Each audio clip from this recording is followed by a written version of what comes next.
Hello, everybody. It's Helen Hillix, licensed therapist, intuitive counselor, and I feel passionately about my guest today, Vanessa Marin.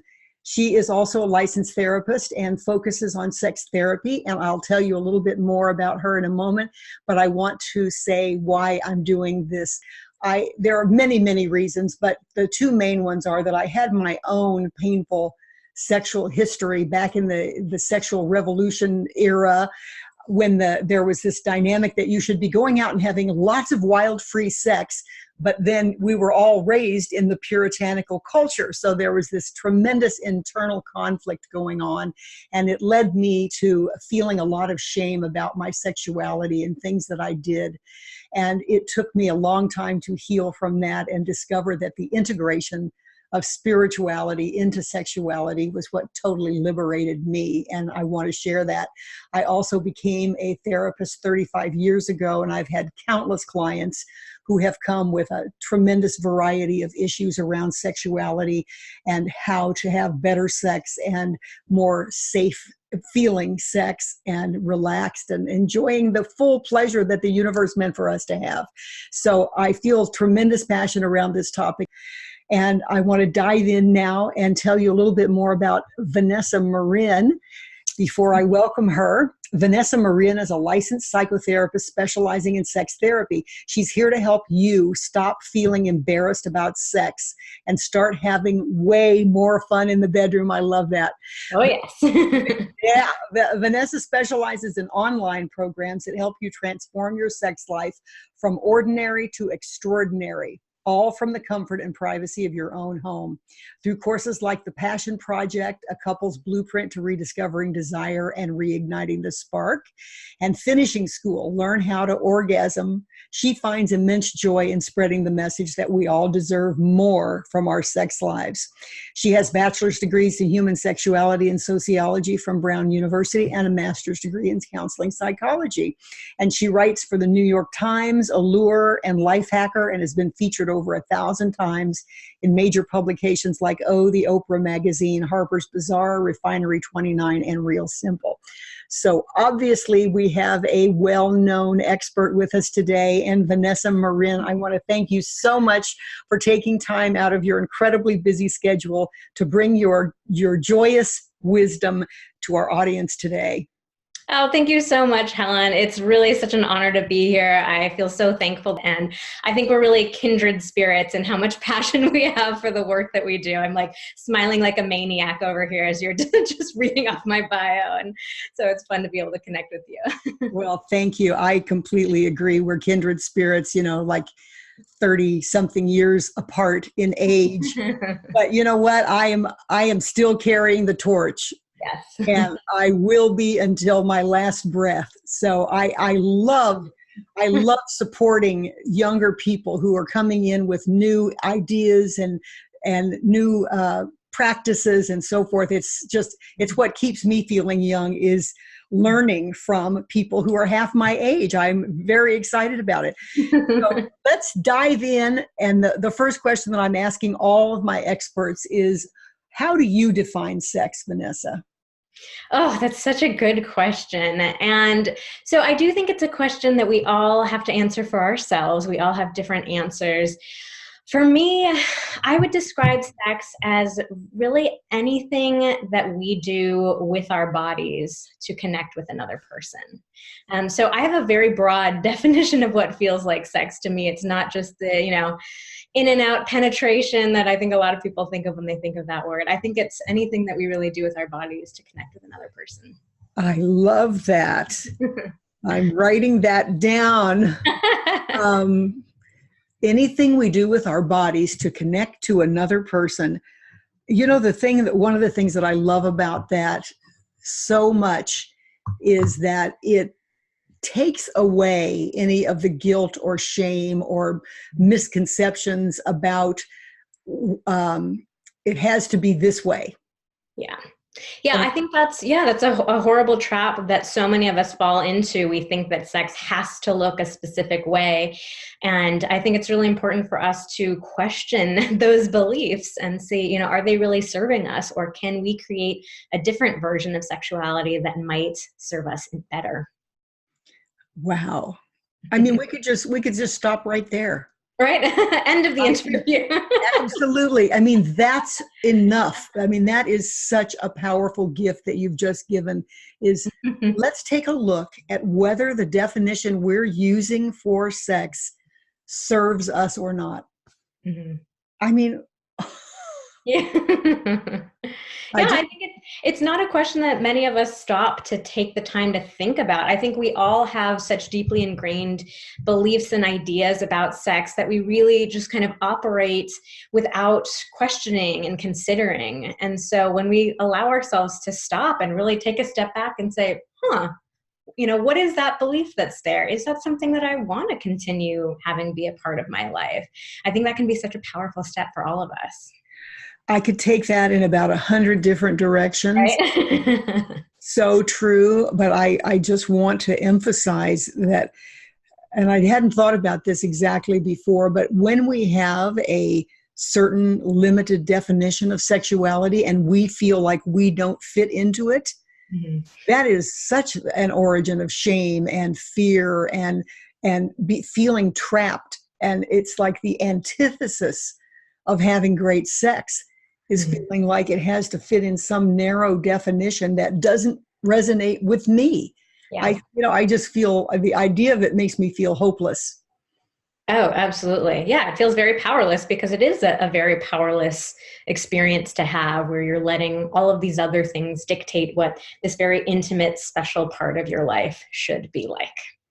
Yes, and it so opens up the dynamic of interplay between the two people, or with yourself. I mean, you get to define if you don't have a partner. I always want to emphasize that because not everybody is partnered, and sexuality is still a powerful part of our lives, whether we're partnered or not. So whether you have a partner or not, allowing yourself the freedom to define sex as a couple or as an individual is such a liberating, expansive experience. And Yeah, I was just working with this brand new couple last week. We were doing a session. They had very different sex drives and were struggling with that. And so I was talking directly to the husband for a little bit, and the wife interrupted at a certain point, and she said, hold on a second, I think I'm feeling a little bit lost here because you keep talking about our individual relationships with sex. And I don't think of sex in that way. I think of sex as only something that exists between the two of us.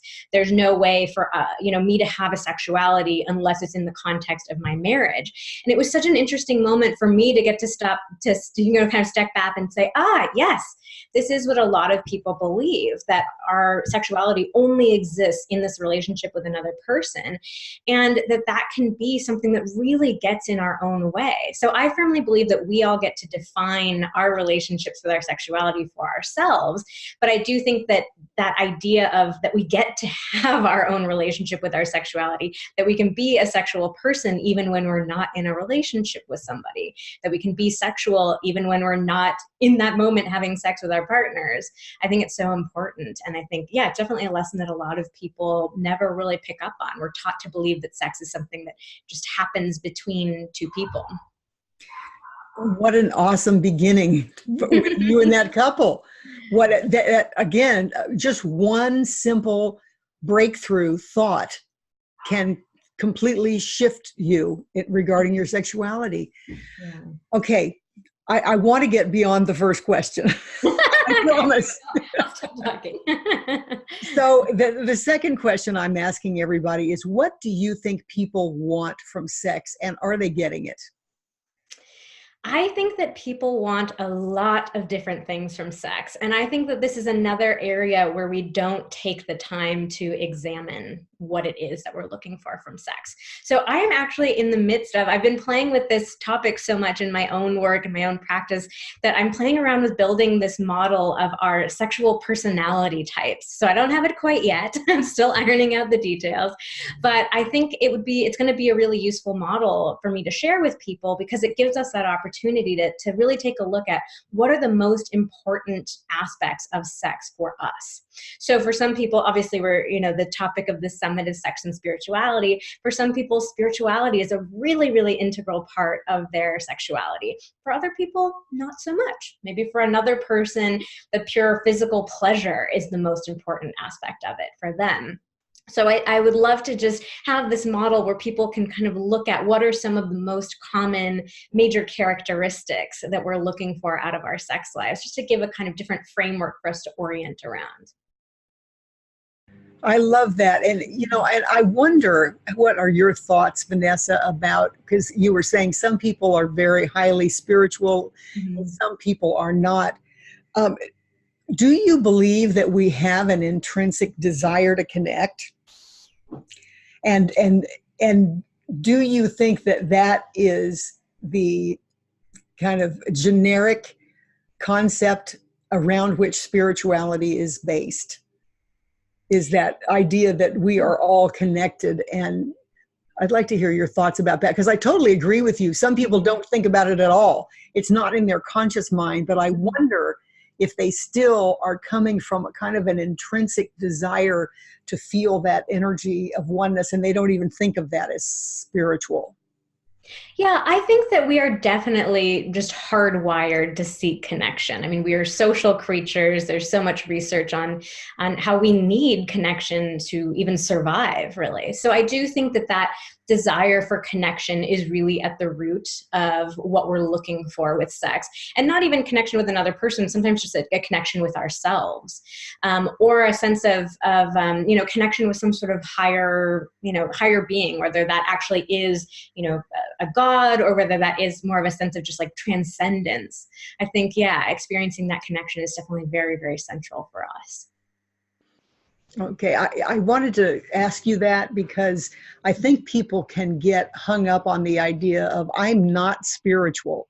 So this conversation doesn't really relate to me. But if you think of spirituality as just, we're kind of all in this together, which is sort of brought home by global warming and such things.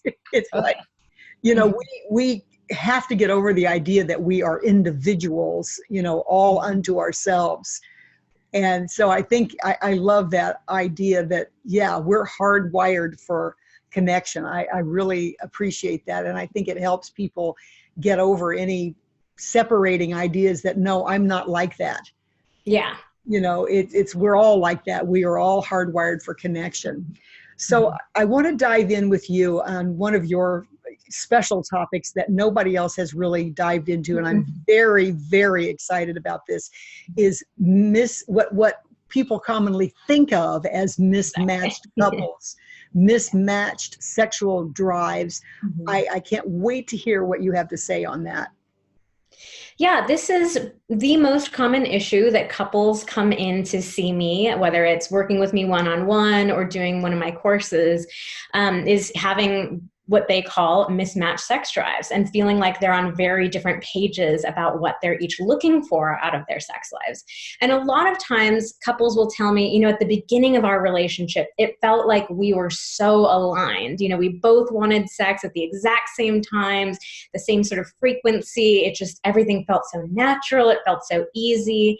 And then you get to a certain point in your relationship where it feels like life catches up.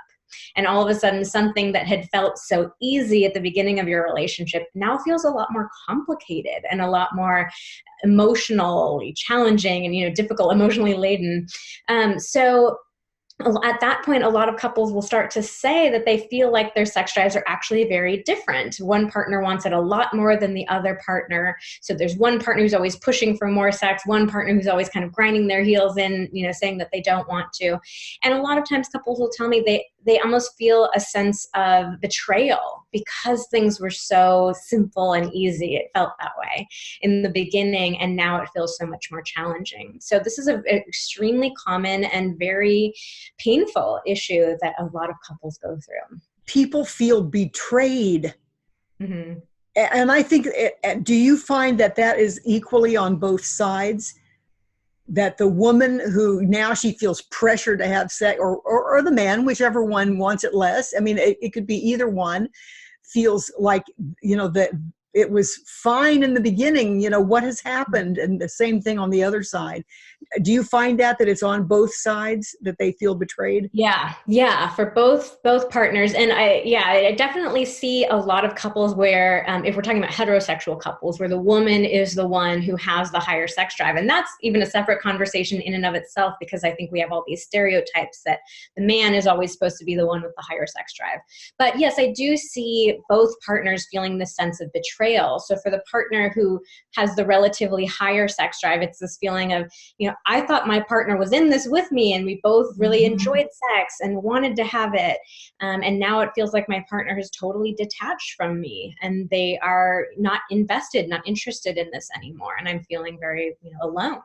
And I see that feeling from the partner who has the relatively lower sex drive, where they're feeling betrayed because they're feeling like they're getting a lot of pressure and guilt and expectation put upon them.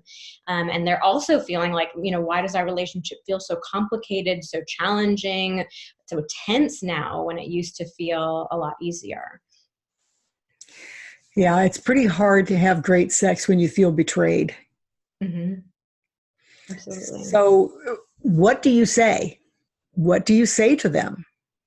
I mean, I'm not asking you to give us the entire course. Yes, let's run down the 20-step plan. Yeah, but let's talk about some of the tools that you offer. Yeah. Because I know a lot of it is shifting your concepts about it. And that connects back to the betrayal. It's not all about, I'm going to give them a bunch of techniques.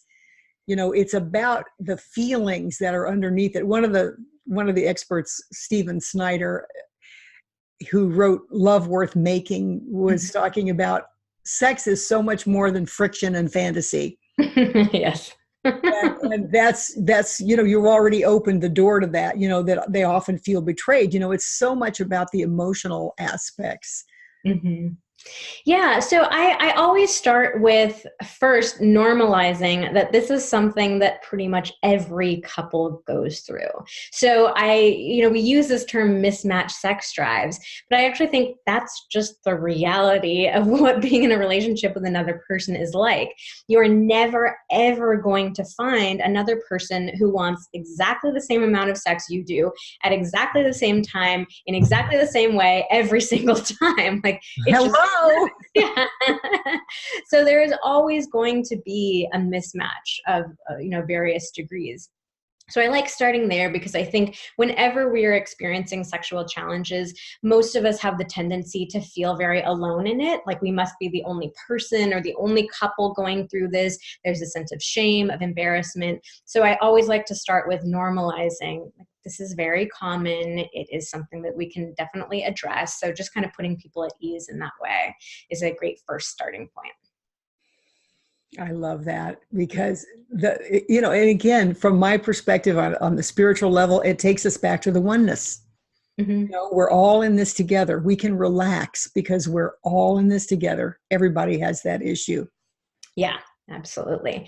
And then from there, I like to get into a lot of the myths that I think we're taught to believe about how sex works in relationships. So one of the biggest ones that I see that creates a blockage for a lot of couples is this belief that sex is supposed to be natural and easy. A lot of us feel like great sex is just supposed to happen. And it just happening in that way is like a sign of your compatibility and things being a good fit between the two of you. And having to put any sort of effort into your sex life, having to work on your sex life is seen as a sign that you're incompatible or something's broken or wrong with your relationship. So for me, it's really important to make sure that people understand that good sex is not something that just happens naturally. It is something that we have to actively and intentionally and repeatedly create in our lives if that's what's important to us. And sort of clearing up that a lot of times we think that at the beginning of a relationship, there's no effort involved. It's just, everything's happening so naturally and wonderfully. And we often forget that there is a tremendous amount of effort that goes into forging a brand new sexual relationship with somebody. intimacy. I mean, even the logistics of you're scheduling dates with each other, you're carving time out of your calendar. Maybe when you have a date, you spend hours getting ready, you're talking to your friends about it. Everything. Whatever. So we forget about this, there was a tremendous amount of effort that went into those early stages in our relationship. We forget about that. And I think, what changes is not that there's more effort involved. The only thing that changes is our attitude about the effort. So in the beginning of a relationship, the effort is one of the most fun parts. I mean, I remember getting ready for dates with my husband and, going to the gym and getting myself all pumped up. You're coming back home and dancing and singing in the shower, trying on 100 different outfits. And, it was Your fun. hair. Put that amount of effort in. So it's just, it's our attitudes about that effort that change, not the effort itself. I love that. And I love what you're talking about. I mean, so many thoughts triggered, but the ritual of preparing yourself to be with your lover when you're new, it's like the ritual of preparing for that is a joy. Mm-hmm. It's an anticipation, it's an excitement. And like you said, it takes hours, and you didn't even mention shopping for a new. Oh yes, we could trace it back even further. Absolutely. I mean, it takes a ton of money and a ton of time and a ton of energy to launch a new love relationship. And yet you're so right. Our society has this whole idea that things are right when they're easy. Mm-hmm. And it's pervasive. It goes to little children that something must be wrong with them if school isn't easy. Yeah. All the way up to, my husband, when we first got together 13 years ago, he would say, something must be wrong because our relationship isn't easy. And I said, I kept saying to him over and over again, that is such bullshit. That is so crazy, that thought that it should be easy. But in his former relationship, they never talked about anything. They never fought. They just kind of went, and it was easy. And I said, that's what easy is. Yeah. But, it doesn't work. Mm-hmm. So it's the same thing. Absolutely. It doesn't. I heard this at a leadership program. The way you do one thing is the way you do everything. Oh, yeah. Mm-hmm. And can you talk about that a little bit? Yeah, I mean, I think that the way that we show up in the bedroom, it's the same as the way that we show up outside of the bedroom and vice versa. I think I see a lot of my clients, they see what happens in the bedroom is kind of this like separate part of their lives. It's really compartmentalized, like that's just the stuff that's over there. But I really think there's, it's an even flow in and out of the bedroom. The ways that we, show up with our partner, with ourselves, the effort that we make, the communication, it extends to both sides. I totally agree with that. So after you've dispelled some of the myths, mm-hmm. Then what? How do people, is that enough sometimes to get people becoming more creative, or what comes next? Yeah. So next, then we get into what is the specific kind of effort that you need to make in your sex life. So again, starting with this, this basic idea that we're all unique and we all get to, decide what feels good and right for us. But getting a sense of, there's so much information here, but, a big part of it is getting a sense of what do you need in order for sex to feel safe and exciting and pleasurable. So the same sorts of myths come up around desire in particular as, around the entirety of sex. So a lot of people feel like we should just spontaneously feel desire. It should just, pop into our head randomly. And in that exact moment, we should magically have the time, the space, the privacy, and our partner should magically have the spontaneous desire for sex as well. So it really ends up being a way that we distance ourselves, from sex. So I like to talk about, what are the situations and the context and the dynamics that you need. So oftentimes we can kind of go back to the beginning of the relationship and see, what made putting that effort in feel really fun for you? What were some of your rituals, some of your practices? And sometimes it's looking at, how have things changed now? Where are you right in this place right now? What are the kinds of things that you need? So A lot of my work is very, very practical. I could obviously, talk about this stuff for hours and days on end, but I also like to really give my clients very practical, actionable, concrete tools that they can use tonight. So a lot of times we'll get into super practical, nitty gritty details. Like, I've had clients before who said, we're really worried about the kids coming down the hallway and opening the door and, getting scarred for life. And so sometimes the answer is as simple as, how about you install a really good lock on your door? Or, put a sound machine to kind of drown out some of the noise, or have a conversation with the kids about what it means when the door is closed. So, it can be things like that. Again, just really actionable things that we can all do. And isn't it amazing? This is something that never ceases to amaze me about working with people, is the things that we don't think of that are so, it's like those things, it's like they're paying you good money to tell them to get a noise machine and lock their door. Hello. But people, this goes back to what you were talking about in the very beginning, is how narrowly we define things, that it just blocks off our creativity. Mm-hmm. Absolutely. Yeah. I've had so many moments in sessions where, my clients are having like, wow, this is such an epiphany. This is game changing. And I'm thinking, did I really just, blow their minds with something that simple and straightforward? But I think that, that myth that sex is just something that just happens, it really does distance us from our sexuality to a way that it really cuts off our creativity, our ability to think about the situation, like from a problem solving perspective. Like, what else do I need? Do I need good lighting? Do I need the two of us to have a conversation about our days for 10 minutes beforehand? Do I need us to have gentle, non-pressuring touch for a few minutes beforehand? It really cuts us off from being creative. So I think, a lot of times my role is just, I have a little bit more spaciousness to help my clients be more creative and think about these solutions that sometimes then seem very obvious once you've heard them. Well, what's I just popped into my head, Vanessa, is that we grow up with these authority figures, no matter whether it's a cultural icon or a religious authority or our father or whatever it is, giving us the idea that sex should be this way and you should be this way and you should look this way. And if you don't look this way, you're not sexy and blah, blah, blah. And you are, this is what just came to my mind, you are the new God in a way, for them. But for them, it's true. You are the new authority figure that is giving them permission. The permissive authority figure that is saying, it's all good. It's all good. You're good. You're good. It's good.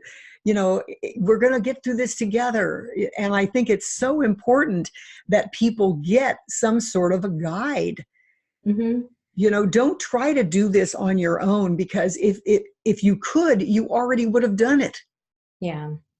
And having someone who can sometimes get into some deep nitty gritty trauma and stuff, that doesn't seem just, lock the door and turn on a sound machine.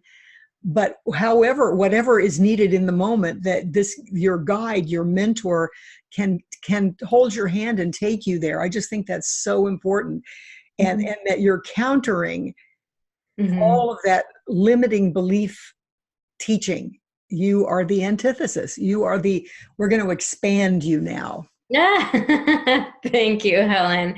Yeah, ultimately my goal is to get my clients to a place where they feel like they can give themselves that permission to be. Absolutely. But I think that, being able to kind of serve as their guide or just their company along this journey feels really wonderful for me. And I just feel so honored every time I can see the effect that it has on one of my clients to be given that permission and to just have a different kind of voice in their lives, maybe for the first time ever for a lot of my clients, saying, even just the way you were saying it, like, you're all good. It's okay. This is all right.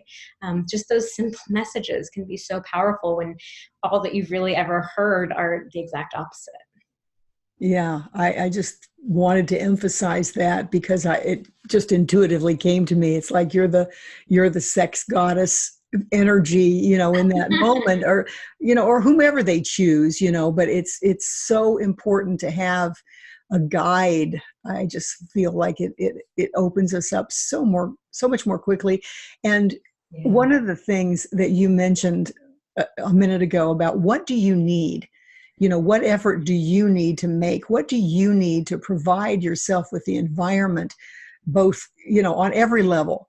If you are aware that you need a spiritual ritual, which I do with my husband every time we have a sexual encounter, we do a spiritual ritual that includes the universe, in our sexuality. And that has made me feel incredibly safe and opened me up sexually.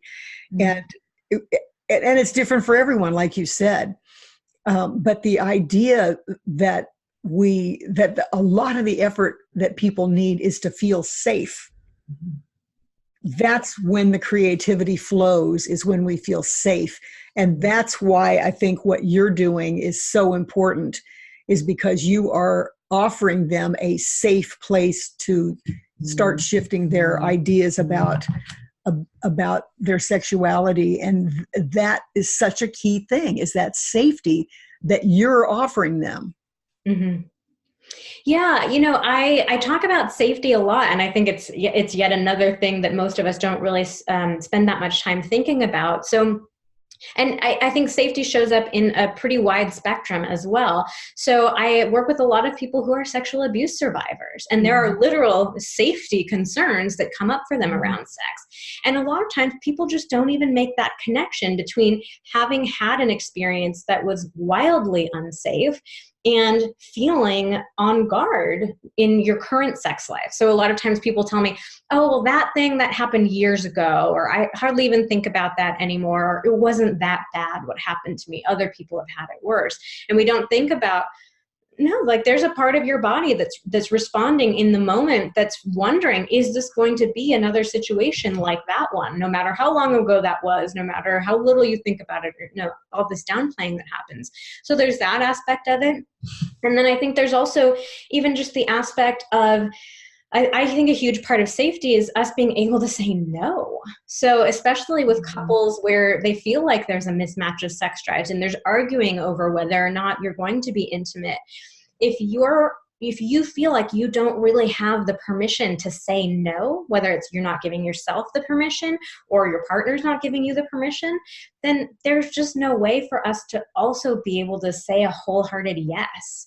So I think that's something that it's really, really important for us to address. And there's even research that's backed up that in relationships where couples are able to say no to each other without repercussion, without punishment, they actually end up having a whole lot more sex and a lot more enjoyable sex as well. So yeah, I think safety is a very underrated quality that is super important for us to take a look at. I love that research. I had not heard that specifically, although I intuitively knew that to be true. But I love that it's backed up by research, that if you have the ability to say no without repercussions, that you end up having more and better sex. I mean, I try to tell my clients that all the time, that, you've got to get over that reactivity when he or she is not in the mood, and find another way of connecting.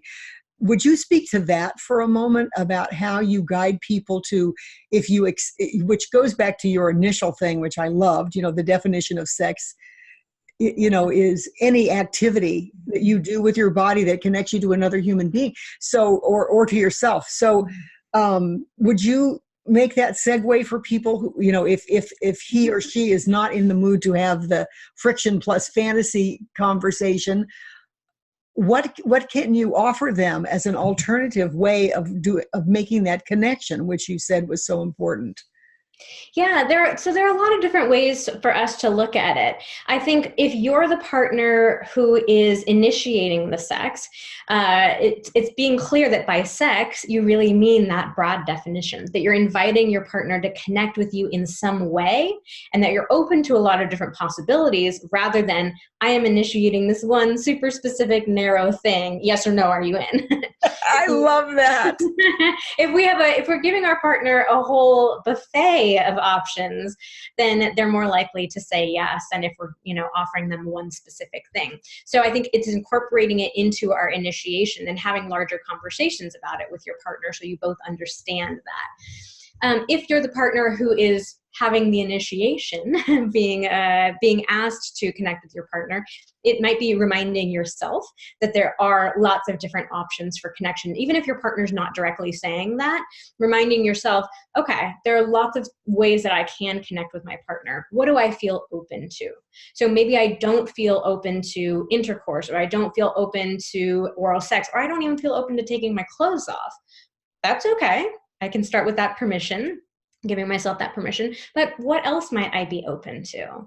And so again, this is like where that creativity comes back into play. Maybe it's, hey, can we just like make out on the bed for 10 minutes? I'm open to that. Maybe it's, can you give me a massage for a few minutes and we'll see what happens from there? Maybe it's, you know what, I'm happy to lie here and touch you and caress you while you take care of yourself. So there are lots of different possibilities. And what's really, really interesting about all of this too is that if we allow ourselves to just like open that door to connection, and a lot of times it's easier with something like, yeah, I could get in bed and we can snuggle for a few minutes. That sounds fine with me. If we can just open that door, oftentimes what we find is that we're actually open to a whole lot more connection than we might have felt initially.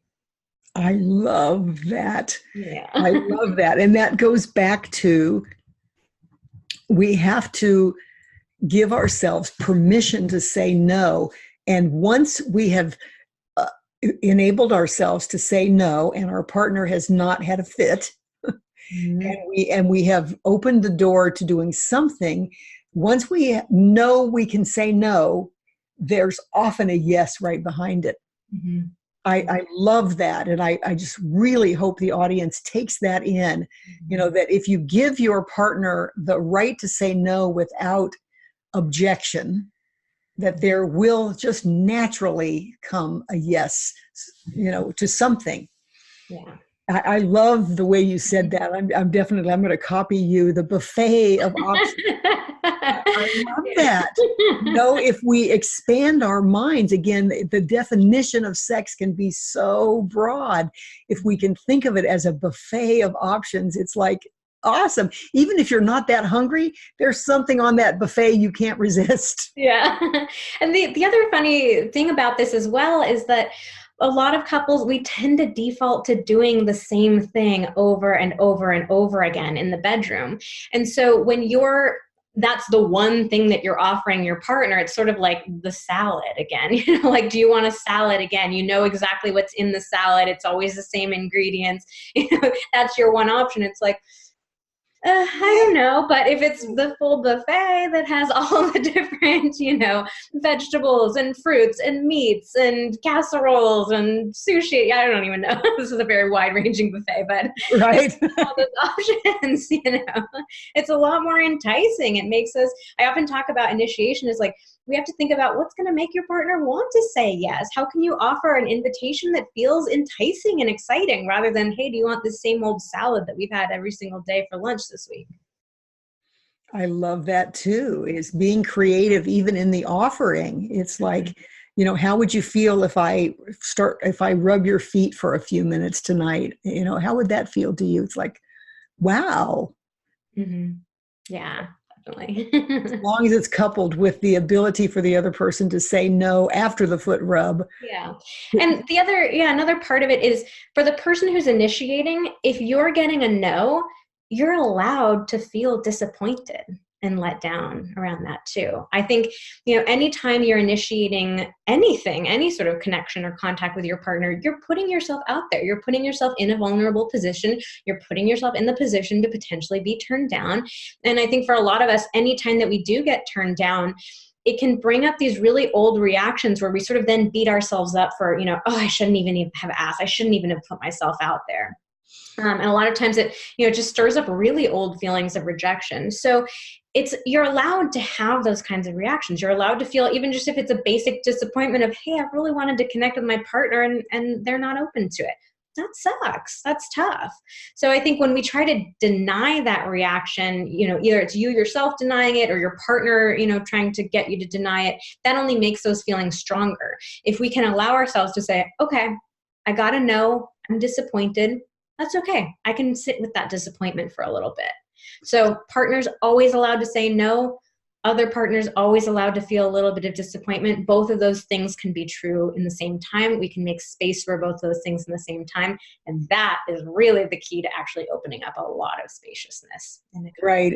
And with the buffet of options, I think it diminishes the disappointment factor and optimizes the possibility of something happening. I know you've had this so many times as well as I have, people coming in and saying, I've quit asking. I've quit asking. Yeah. And, that just breaks my heart. And if they are able to open up to the buffet of options that they're offering, okay, maybe it's a no to that, but what is there a yes to? Is there anything, any kind of connection that there is a yes to? And of course, from my perspective, if you offer the buffet and they deny the entire buffet every time, then that's probably not a match for you. Mm-hmm. And I think this also sort of loops us back around to this basic idea that we were starting with about sex as connection, sex as oneness, because I often see in the couples that I'm working with that there's a tendency to start to view sex as just this transactional thing. Like it's just about having an orgasm, having your pleasure and get it over with.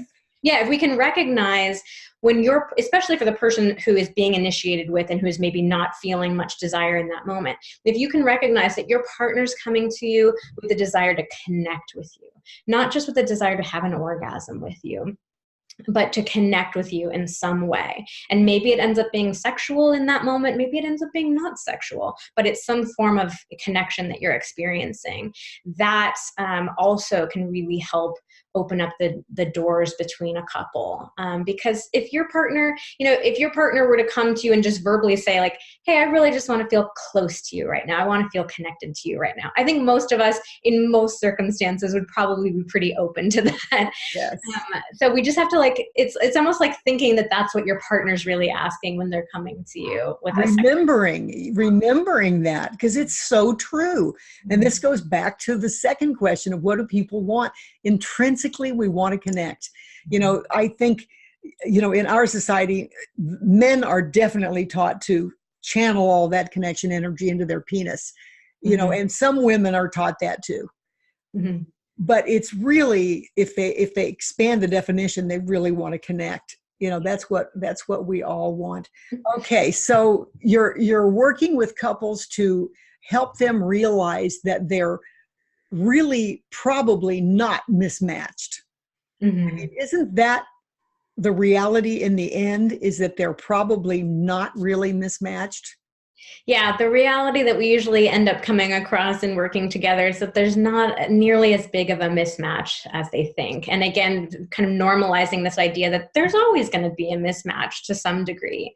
But once we create all of that space, open all of those doors that we've been talking about, a lot of couples realize we're actually not nearly as far apart than we thought we were. It was just a lack of communication, a lack of understanding that was getting in our way.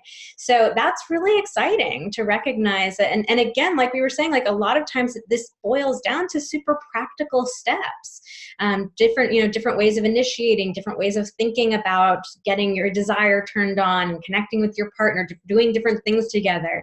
So this ends up being very practical, but yeah, such a joy to recognize, we are not nearly as different as we thought we were. I think that must be such an incredible relief. I mean, I've certainly experienced that with couples. It's like, I actually do have some sexual desire. but the way we had manufactured the structure, I would like you to talk about that for a moment, because I've seen it work in both ways, where couples make a schedule that they're going to have sex every other day or whatever. And then I've had that be very successful with some and backfire with others. Can you talk about that?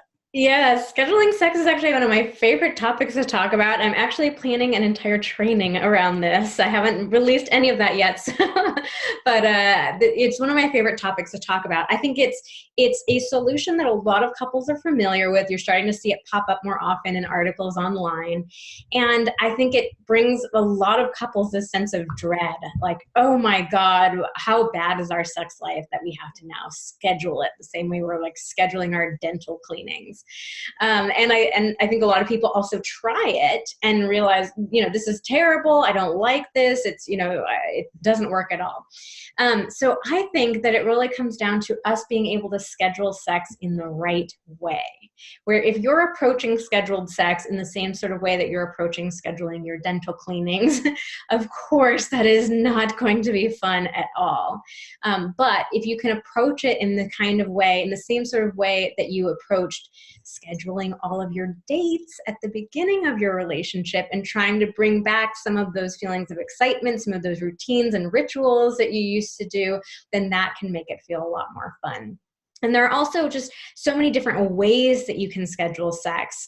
So I think learning more about all of those options, and that's why I want to do this training, but that can be such a great way to recognize, we can do this in a way that feels good to us, not in this really kind of sterile, cold way. Again, it's so interesting how our mindset really does play into it so much. And I think that the broadening of the definition is incredibly important. If you broaden the definition to include any kind of activity that, physically connects two people, and you schedule that, is a whole different feeling than, all right, I have to have intercourse every other day, whether I feel like it or not, because my husband wants it or my wife wants it every day.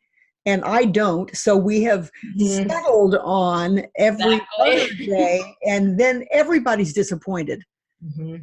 Exactly. Yeah, you can definitely schedule sex in a very cold and clinical way, and it doesn't feel good for either partner when it feels like the compromise approach.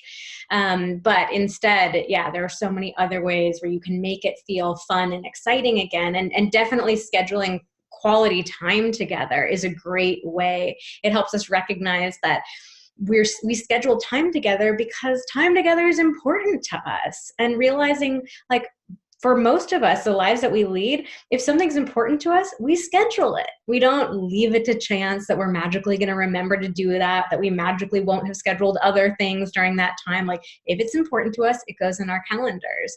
And so that can look super different ways for different couples.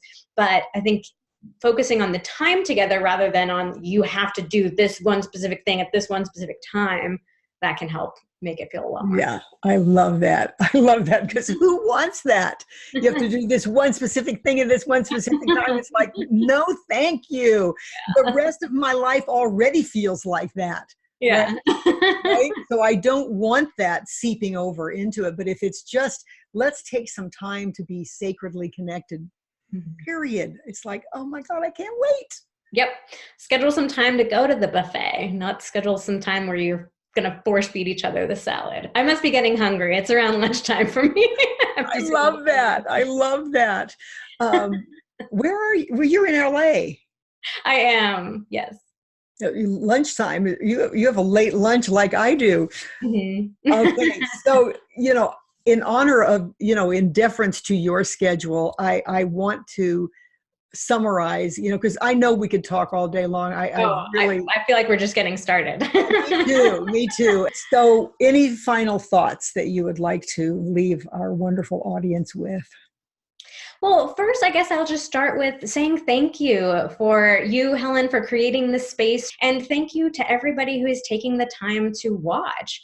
I think sex is still a taboo topic for most people. And just taking the time to sit here and watch these interviews is really an incredible act of bravery and rebellion in a lot of ways.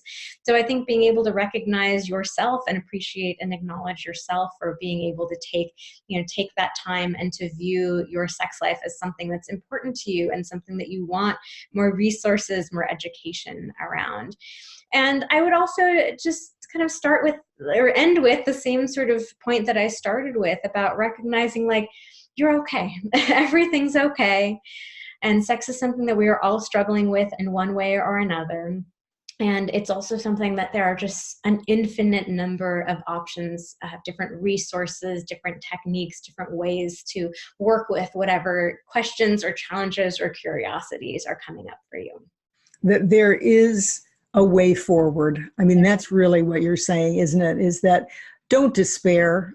Please don't despair. There is a way forward. And I so appreciate that, and reach out for it.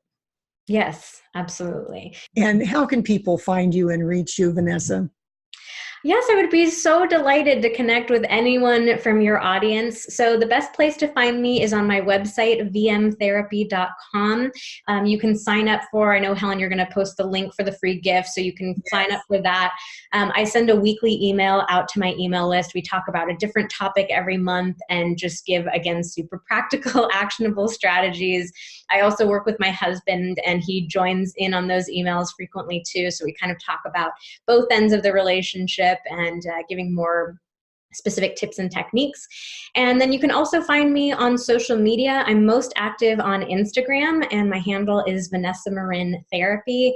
I do daily posts with tips and articles and techniques, and I also do daily stories there as well, where I answer people's questions and just give super practical tips and all that. So those are the best places to find me, and I would love to connect. Awesome. So I want to thank you again so much. You've been a delight and a wealth of wisdom, which I knew you would be. And I know the audience is going to get a tremendous amount from this interview and from your free gift and whatever other contact they have with you. So thank you, thank you, thank you. I will stay connected with you, and I wish you all the best. Thank you so much for having me, Helen. It's been a lot of fun, and it's been such an honor to be a part of this.